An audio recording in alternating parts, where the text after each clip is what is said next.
demande souvent comment ça se passe pour nourrir un bébé au Japon. Et aujourd'hui, on va parler de la fameuse diversification alimentaire. À quel âge on commence ici? Quel aliment? Comment ça s'est passé pour Hiro? Je te raconte tout dans cette vidéo. Entre tradition japonaise et adaptation à nos habitudes françaises. Au Japon, la diversification alimentaire commence généralement autour de 5 mois. Parfois même dès 4 mois et demi en fonction des recommandations du pédiatre. Et des signes de bébé s'il est prêt évidemment. S'il tient bien sa tête, s'intéresse à la nourriture, etc. Tout ça, c'est comme en France finalement. Mais attention, ici on ne parle pas encore de morceaux ou de DME. La purée ultra lisse est la norme. Traditionnellement, on commence par du riz bouilli, très dilué, qu'on appelle okayu. Puis les légumes doux comme la carotte, la patate douce ou le daikon, c'est le radis japonais. Ensuite, tofu, poisson blanc cuit à la vapeur ou jaune d'œuf dur. Les aliments sont introduits un par un, avec un suivi très précis pour détecter les allergies. Personnellement, moi je fais plus à la française, du moins jusqu'à récemment, où eh bien j'allais acheter les légumes, donc carottes, brocolis, épinards, que je mixais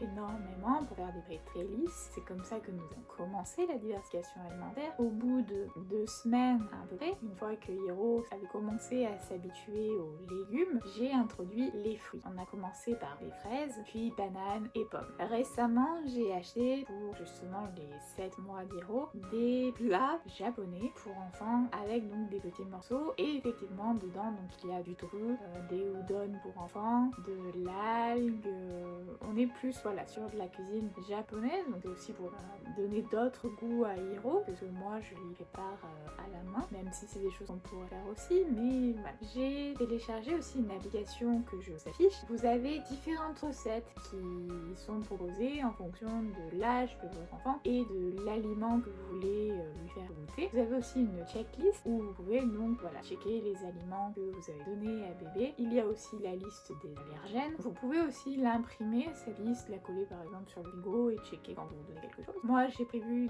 de faire cette liste et en ce moment je suis en train de la mettre en japonais aussi pour que mon mari voie un peu ce que c'est. Mais voilà, les plats sont complètement différents et par exemple moi donc j'ai pris le parti donc de cuisiner moi-même les légumes, les préparer célerés. Je sais quand avec ma belle-sœur nous sommes allés au magasin parce que je lui achète des compotes. Par contre pour ceux qui connaissent les prix au Japon, malheureusement vous savez c'est excessivement cher. Je lui achète donc des compotes, une marque française en plus qui me permet donc de lui faire goûter un peu plus de variété de fruits que ce que je ne peux actuellement. Pour ce qui est de la cuisson, j'utilise mon cook for me, un Cookéo de Tefal qui me permet donc de cuire tous mes aliments à la vapeur. Nous avons aussi récemment acheté un mixeur, pas spécialement pour bébé, hein, c'est un gros mixeur donc de 2 litres donc, qui me permet donc de faire les purées et aussi les compotes avec les fruits que je peux acheter à mon fils. J'ai donc aussi avec les derniers plats que j'ai commencé à donner du okayu, donc du riz, faut quand même aussi un petit peu lui donner des bases japonaises. J'essaye aussi petit à petit d'instaurer la DME, donc c'est diversification menée par l'enfant, c'est-à-dire que je donne à Hiro et c'est lui qui mange de par lui-même. J'ai donc commencé avec des purées. Hiro très vite, peut-être par mimétisme, je pense d'ailleurs que c'est ça, a le mouvement avec la cuillère. Ça ce n'est pas un souci, il sait qu'il doit la mettre à la bouche. J'avais juste que le petit souci c'est de s'en mettre sur la cuillère suffisamment au moins pour qu'il mange réellement, mais nous avons eu un début très prometteur. J'ai essayé récemment de lui donner, comme il est montré sur l'application, comme des sticks en fait de bananes, il suffit de la paix de manière à ce bébé la prenne par la main. Moi le souci c'est que Hiro ne mange pas quand il n'a pas de fourchette ou de cuillère.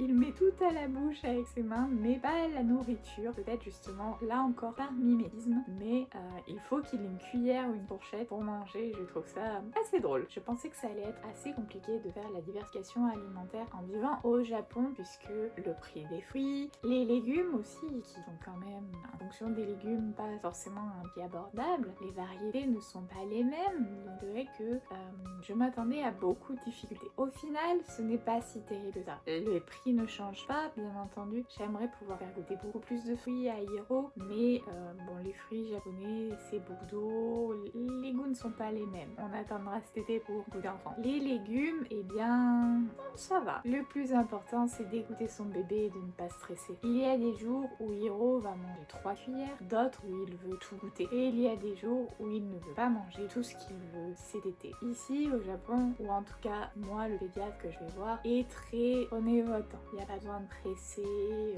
tranquille. Alors surtout faites comme vous le sentez et n'ayez pas peur de mixer les cultures. Voilà pour notre expérience de de la diversification alimentaire au Japon. Nous sommes encore en plein dedans vu qu'Hiro n'a que 7 mois. Et si toi aussi tu vis à l'étranger avec un bébé ou si tu es curieuse de découvrir d'autres aspects de la maternité au Japon, abonne-toi et active la cloche si ce n'est pas déjà encore fait. Et partage cette vidéo autour de toi. Et merci à tous pour être encore là pour cette nouvelle vidéo. Et surtout, dis-moi en commentaire comment s'est passée la diversification alimentaire chez toi. As-tu testé la DME? J'en parle d'ailleurs dans ma vidéo discussion avec les parents. Je serais ravie de voir vos commentaires sur comment vous avez fait, si vous avez introduit justement la DME, comment vous avez commencé et ce qui a marché, ce qui n'a pas marché aussi. On se retrouve très vite pour une prochaine vidéo. Ciao ciao!